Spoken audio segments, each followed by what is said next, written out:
Part B, the question is carrying on now, and it's actually now turning from a factor theorem question into a stationary point question.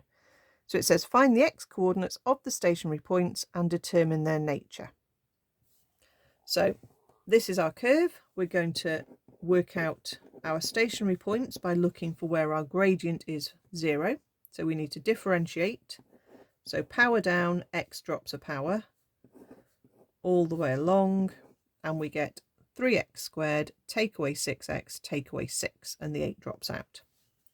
We're then going to think about where this is 0, and I'm going to divide through by 3 because that's going to make it easier for us to solve.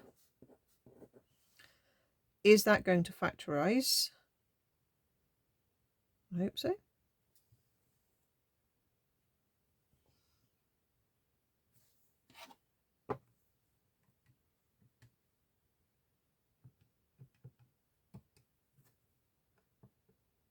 No, not simultaneous.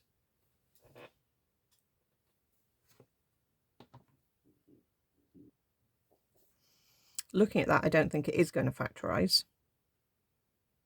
So let's try the quadratic formula on it.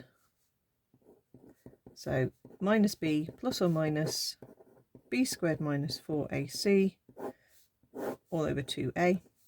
You shouldn't ever give solutions to quadratics without showing some working.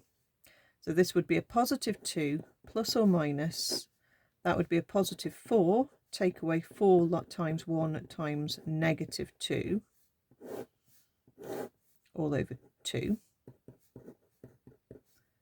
So we get 4 add 8, which is 12. Square root 12 we can split up into root 4 root 3. So we get 2 root 3. And then we can actually cancel 2 out of every term. And we get 1 plus or minus root 3. Okay, so that's a bit more awkward. That's quite unusual that we get a question that does that. So the x coordinates are 1 plus root 3 and 1 minus root 3. Okay, so we could turn those back to decimals if we wanted.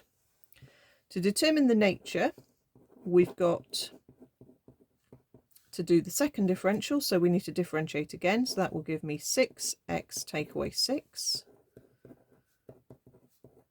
Let's call these x1 and x2. So sub in x1 and I get 6 times 1 plus root 3 take away 6, which is positive. So that's a minimum. And if I sub in x2, I get 6 lots of 1 minus root 3 take away 6. And that will be negative. I can tell because the 6's are going to cancel and I'll be left with just the root 3 term. So that's going to be negative. Sad face for a negative, and there's your maximum. So I don't actually have to find the y coordinate, notice. If you do, it's not a problem, but because those are awkward numbers, it's not going to be a very nice y coordinate. So I did wonder why it only asked for the x coordinate, but that is obviously why.